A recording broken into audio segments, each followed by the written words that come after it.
சென்னையின் பல்வேறு பகுதிகளில் தொழிலதிபர்கள் வீடுகள் மற்றும் நிறுவனங்களில் அமலாக்கத்துறை அதிகாரிகள் சோதனை நடத்தி வருவதாக தகவல் வெளியாகியுள்ளது.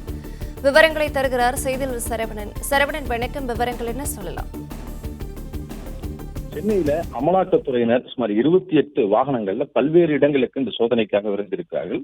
தற்பொழுது இதுவரையில அசோக் நகர், சைதாப்பேட்டை, கோயம்பேடு போன்ற இடங்களில் சோதனையை தொடங்கி இருக்கிறார்கள். அசோக் நகர் 7வது நிழற்சாலையில் உள்ள என்சிஸ் டெக்னாலஜிஸ் இந்தியா பிரைவேட் லிமிடெட் என்ற ஒரு நிறுவனத்தை தொழிலதிபர் அலங்காரநாதன் குற்றாலநாதன் என்பவர் நடத்தி வருகிறார். இந்த நிறுவனத்துல அமலாக்கத்துறை அதிகாரிகள் சோதனைக்காக வந்தனர். நிறுவனத்தினுடைய தாவி இல்லாதனால ஊழியரை வரவழைத்து திறந்து அந்த சோதனையை தொடங்கி இருக்கிறார்கள். அதே போல சைதாப்பேட்டை ஸ்ரீநகர் காலனி பகுதியில ஒரு அடுக்குமாடி குடியிருப்பு, அந்த நிறுவனத்தினுடைய இயக்குனர் அலங்காரநாதனுடைய வீடு அங்கு இருக்கிறது.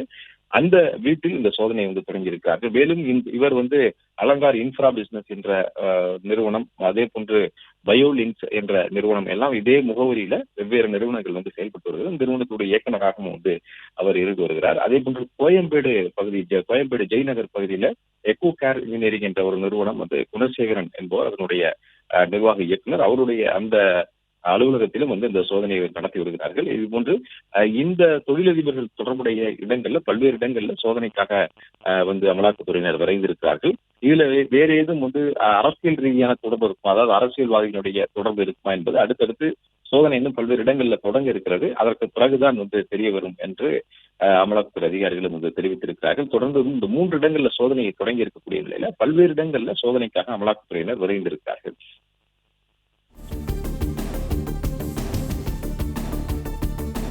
விவரங்களை வழங்கியமைக்கு நன்றி சரவணன்.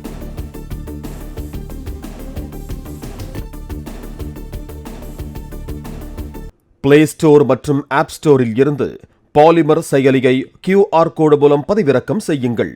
செய்திகளை உடனுக்குடன் பெறுங்கள்.